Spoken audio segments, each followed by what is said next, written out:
checking in with Mike Williams from the LA Chargers, and you're tuning into Chargers Unleashed. Welcome to Chargers Unleashed. Dan Wolkenstein here from the LAFB Network. Today's show is being brought to you by BetOnline, Aura, Athletic Greens, Mint Mobile, and Rock Solid Sports Memorabilia. If this is your first time tuning in, make sure you hit that like, subscribe on YouTube. Follow us on Instagram, Spotify, and Apple Podcasts, as well as on Twitter at LAC_Unleashed. You'll notice things look a little different. Jake is out on vacation, living the dream. I'm going to be trying to do my best and handle this solo today. Bear with me as we continue. But the show does go on. We must bring you recaps and takeaways from the latest Chargers training camp. Guys are back from injury and illness. We'll get to that. Obviously, players are continuing to make a name for themselves at camp. We'll get into highlights as well as wide receiver battle for the number 6 wide receiver spot. Some updates there. John Hightower continues to impress. Some safety improvements from some of the safety depth, as well as podium recap, as well as the new offensive lineman brought in to the Los Angeles Chargers today. But before we get into that, let's talk about our friends over at Mint Mobile, where you can get premium wireless for as little as $15 a month. Premium, unlimited wireless. Look at your phone bill right now and tell me how much your bill is and how much more it is than $15. Let's talk about our friends over at Mobile, who are sponsors of the episode. We'll be back in 48 seconds. If you've ever thought, why in the world is my wireless bill so damn high, then let me tell you about our friends over at Mint Mobile, who we're partnering with for today's video. Mint Mobile offers premium wireless for as low as $15 a month, and you don't have to sacrifice any coverage, speed, or data. They're built on the nation's largest 5G network, so they keep costs low by selling directly to you online. They cut out the retail stores and the salespeople.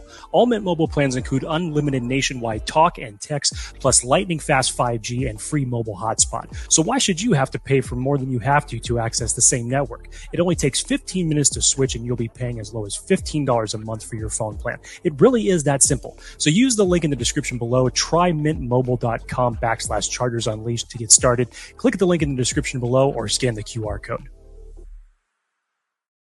So, 10th Chargers training camp practice is in the books. Before we got to that, started getting some updates from folks. This was a closed practice. But doing our best to kind of give you guys all of the updates and takeaways as we can bring to you. First bit of good news is starting to see some of the guys that were actually able to come back from either injury or illness. J.C. Jackson was recovering from some soreness that was expected from the team. J.C. Jackson was out there doing drills today, along with Rashawn Slater, Joey Bosa, Gerald Everett, all those guys back in practice. I think Kemon Hall was also back. The only one that was not yet back was Quentin Johnston, who is still out with that same sickness. Again, it's a little fuzzy on what exactly the sickness is, but most of the guys seem to be coming back. So whatever it is that was going around, hallelujah, things look to be shaping in the right direction. And then across the wire, we saw something today. Aaron Wilson was the first one to report it, but offensive tackle Matt Kaskey, I believe, formerly with the Rams and Panthers, recently won a championship with USFL this past year, went to Dartmouth for college. Was brought in for a visit with the Los Angeles Chargers to bring in some potential offensive line depth. We saw what happened during that inter-team scrimmage. Offensive line, especially the tackle position, looked like it may need some help when you're down that many players. But didn't take long. Minutes later, we then found out that Matt Kaskey was actually signed by the Chargers. So another offensive lineman in there for depth. From there, though, this is where things got fun. And again, 10th practice. This is when things are starting to take shape. Again, we have a preseason game coming up here soon. And so some of these storylines that we started to kind of go throughout the previous 9 training camp practices, those that continue, I think will start gaining more weight. And those that maybe shift, or maybe guys that you lose sight of, that also is saying something. So kind of want to go through some of the highlights and takeaways from the 10th Chargers practice today, as well as get to the podium. We heard from Alohi Gilman, Keenan Allen, as well as Derek Ansley, defensive coordinator for the Chargers, and had some interesting thoughts from all 3 of those that came up. I think what's probably most important to take away from not only the Chargers' 10th practice, but just the overall training camp so far has been the emergence and surprise and performance of a one John Hightower. And you've obviously heard Jake and I talk about John Hightower at length. We've seen him there live, and it seems like all the time this guy is catching bombs, touchdowns, impactful plays. And it continued today with a 53-yard touchdown on 4th down from Easton Stick. And it's unfortunate for Jalen Guyton, who is still out on the PUP list because of the ACL stuff that he's been dealing with. But what John Hightower is doing is it's making it awfully easy to forget about that. And when you start seeing the numbers that he's been putting up since training camp has started, and I tweeted something out earlier today where I said, I don't know exactly what John Hightower's numbers are this training camp, but it feels like he's got the most touchdowns, and it feels like he's up there with the most catches of any receiver, any playmaker on this team. Hours later, Daniel Popper came out with an article, which was a great one, by the way, and kind of followed that up with some data. And according to Daniel Popper, John Hightower has caught the second most passes in all of camp with 27, trailing only Keenan Allen. 8 of those 27 have gone for a touchdown. That's the crazy part. That's almost like a third of his catches have been touchdowns. And the next closest to 8 touchdowns is Keenan Allen with just 3. And of those 8 touchdowns, 4 of them have gone for at least 50 yards. Now, I'm not sitting here and saying that he's going to have more production than some of those top guys, but as a wide receiver 6, 5, depending on what you consider Darius Davis at this point, if your receiver can get that much production and that much explosion, 50-plus yard touchdown catches seemingly every day, it's awfully hard to imagine that guy no longer being on the team once it comes down to the final 53. And as much as it pains me to say this, because I was a big Jalen Guyton fan and still am, I tweeted this like a week ago and I stand by it now. I think at this point, if John Hightower continues his performance, it's going to be hard for Jalen Guyton to take a spot away. And it seemingly looks like, in my opinion, it is John Hightower's spot to lose. Now, if Jalen Guyton comes back and he balls out and maybe see a step back from John Hightower, different story. But again, if he continues this trend and or Guyton isn't able to come back, again, depending on timeline for his return, we might be seeing a whole different beast as wide receiver 6. So I think the biggest kind of storyline in terms of like camp battle that was maybe a surprise would be John Hightower. Now, what's not a surprise, Mike Williams still catching bombs. He caught a 50-yard, I think it was like a 46-yard catch from Justin Herbert today. Donald Parham got a touchdown today. Cameron Dicker was able to hit a 50-yard field goal to tie it as time expired on a successful 2-minute drill. By the way, Cameron Dicker, 45 of 50 so far during training camp. And we're not seeing anything from the other kicker. We're not seeing anything from Dustin Hopkins. And again, still dealing with something, obviously. This seems like it's Cameron Dicker's job. I don't know how he ends up not becoming the starting kicker unless something dramatic and drastic happens, which I don't even want to get to that. Easton Stick was the one who threw the 53-yard touchdown to John Hightower on 4th down. And it's incredible to kind of see the wide receiver production come from all over the place. Like, you're used to seeing Mike Williams. You're used to seeing, Keenan Allen do his thing. And now you're seeing Quentin Johnson all the time. And Josh Palmer is always in the mix. He's had a great camp so far. But looking at like the number of playmakers that have kind of been productive is just incredible. Defense wasn't going to be outdone. Michael Jacquet, corner turned safety, was actually able to intercept Justin Herbert on a slant route. Good instincts by him. And Derek Ainsley actually talked about later on in the press conference kind of the improvements of that safety room, both Mark Webb's energy as well as Michael Jacquet, and kind of what they're bringing. And what actually turns into a really interesting like safety 3 battle. Like we know it's Derwin James and we know it's Alohi Gilman as the top 2. And Alohi Gilman, he was at the press conference and had some heartwarming things to say about his relationship with Derwin James and JT Woods and kind of bring everybody together. But the safety 3 battle, Derek Ansley talked about there needing to be someone back there that they can trust. And a question was asked with him at the podium about like, well, is JT Woods at that point where you can trust him?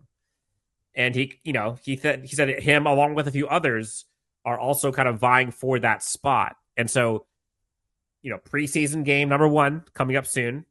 Obviously, Mark Webb, JT Woods, Raheem Lane, you got AJ Finley.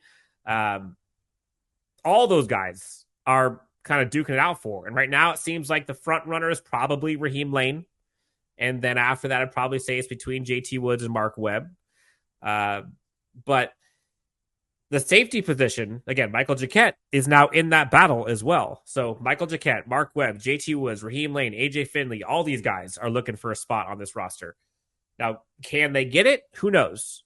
Derek Ansley talked about Mark Webb's energy that he brought to the team, kind of talked about his improvement in the position and communication, talked about kind of just he's like an electric player. As soon as he stepped on the field, he kind of brings that energy, which I think is infectious. I think it's funny to me how, and I'll be honest, like I was probably part of this where early on we were wondering like, is not bringing a safety in as a depth piece, like, is that an unnecessary risk for this Chargers team? And I think a lot of times, myself included, was wondering, like, is Alohi Gilman able to kind of take what he did last year and extrapolate that out to an entire season? Like, we just don't know. And seemingly, it looks like he shut everybody up. And it looks like he's answered that emphatically so far with yes. Again, so far. But it seems like the can has been kicked down a notch a bit in terms of like, okay, do the Chargers necessarily need to bring a starting safety in? I.e., everyone is talking about John Johnson, who's no longer available. It seems like that is no longer a concern. And it seems like the team, players, coaches, have a ton of faith and praise and trust in Alohi Gilman. I'm not sure if they do for the guys below him, though, or beneath him on the depth chart. And so safety 3, could it be one of those guys we mentioned previously? Sure. Could it be someone else who's not on the roster who could be signed and brought in? Possibly. So safety 3 seems like a position that can kind of go anywhere depending on how this first preseason game is and how it kind of goes moving forward. So that's kind of the major highlights of kind of the main takeaways and things from the on the field stuff. And then afterwards, you got some kind of interesting snippets from the podium. You had Derek Ansley, Keenan Allen, Alohi Gilman, all 3 at the podium today. Derek Ansley, talked about, it being a tough and rugged team, and that's kind of what they're looking to accomplish, and that the depth is being tested with some of the illnesses and injury, and, the guys are bringing it, and, there wasn't really much there other than when he did praise Alohi Gilman and kind of talked about him being as cool as the other side of the pillow. And Alohi Gilman was kind of talked about that, was asked about that when he was at the podium. And he was like, wait, who said that? And one of the people at the podium said, in the press pool said that it was Derek Ansley. He's like, wow, like, I think I'm going to take that as a compliment. And obviously it is. But you could tell that was kind of a cool moment for him to get that feedback from Derek Ansley and it not being like solicited by him. It was from someone else. So I think, the calming presence, the instincts, the toughness that Alohi Gilman brings, I think is not going unnoticed. And, Fernando Ramirez kind of talked about this at the podium when he was talking about how, Alohi kind of seems like he has a knack for the big plays, the big moments, and is always the right place at the right time. You look back to the game at Kansas City, you look back to the Browns game, he had a couple of interceptions so far in camp, and he just seems to be improving year after year after year. And Derek Ansley talked about that amount of kind of effort and the amount of what's the word I'm looking for? Talked about the amount of time invested in bringing Alohi Gilman up to where he is now, and now it's paying off, and you're seeing that. So Alohi Gilman, stock up. Morgan Fox, another one whose stock was up. Derek Anthony talked about how hard it is for him to be kind of stopped on third down, and he kind of can't be blocked. And, was asked about, does the team take it for granted? And he immediately said, like, the team does not take Morgan Fox for granted at all.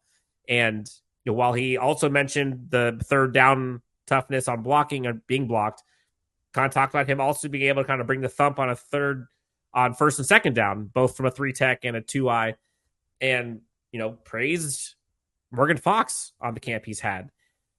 And talk about just an unbelievable signing for the Chargers to be able to bring him in on the price tag that they did. Like, I still don't know how they were able to do that, but hey, I'm not the one paying the money.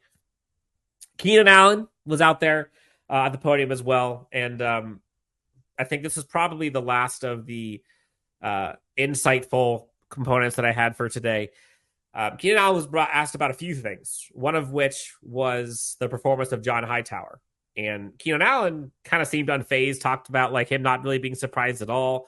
Noticed him last year when the Chargers brought him in, and noticed immediately that he had juice. And that was before they saw him ball out at training camp this year. And so Keenan Allen has his eyes kind of peeled and is noticing this. And it's kind of interesting. I asked maybe a week ago when I was there at camp, and I asked Brandon Staley about kind of the emergence of John Hightower. And this was a week ago. And Brandon Staley talked about that being like a good observation, and talked about like him having a really good camp and kind of the nuance that he brings. It's not just the speed, but it's like his footwork and his ability to kind of catch with his hands and kind of get open. John Hightower is a super fun story, and it's cool to kind of see, everyone loves an underdog. I think I saw somebody tweet at me about that today. Like, everybody loves an underdog story. And I know I was over here telling everybody, myself included, like, I'm not falling for this Camp Darling stuff anymore. Like, there's no way. And then wouldn't you know it? Here we have John Hightower, ho-hum, another day, another touchdown, and is just making it impossible not to notice him. And to be honest, like, that's exactly what he's supposed to do. And so you love to see it. And if this guy can continue to string this stuff together and maybe we see something happen during preseason game 1, like, it's just going to keep going. It's just going to keep going. So that's most of it. And the other part that I thought, Joe Lombardi may have caught a few strays today. Keenan Allen was asked about kind of his ability to play inside, outside, or play in the slot, and kind of what he sees and envisions this year. And he kind of mentioned that, under Joe Lombardi, previous offensive coordinator, that he was kind of stuck in the slot. And now under offensive coordinator Kellen Moore, Keenan Allen is now able to play both inside and outside. And we're seeing the benefit of that already with some of the catches and plays he's made on the outside and inside. We've talked ad nauseum about the offense the last few years. And even with that, how impressive Keenan Allen has been, injuries aside. Keenan Allen is still Keenan Allen, and you may see the best Keenan Allen we've seen in years this year, given his offensive coordinator, what his quarterback is now able to do, the other weapons around him that are allowing him to be open, maybe an improved running game, maybe better defense.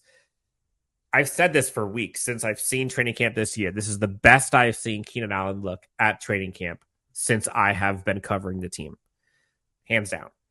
So a healthy, hungry, explosive, outside Keenan Allen is dangerous to think about. So that's kind of it for me. That's the main takeaways, key observations, things from the podium, things to look forward to as we head towards first preseason game against the Los Angeles Rams this weekend. Again, shout out to Jake Hefner. He gets to enjoy vacation. I wish I was on vacation already, but I'm not. But I'm here with all of you Chargers fans, viewers, and listeners. If you have not already done so, please hit that like and subscribe button. I appreciate you guys tuning in. I know having one voice is a little bit more boring than having two. Jake is way more fun than just having me talk to you guys. Feel like a schmuck here by myself, but we made it through. In the comments, let me know what you think. Let me know how you thought this one went. If you thought there's anything I missed, what you're looking forward to preseason game 1. But until then, Dan Wolkenstein, Chargers Unleashed, LA Football Network. We'll talk to you next time on Chargers Unleashed.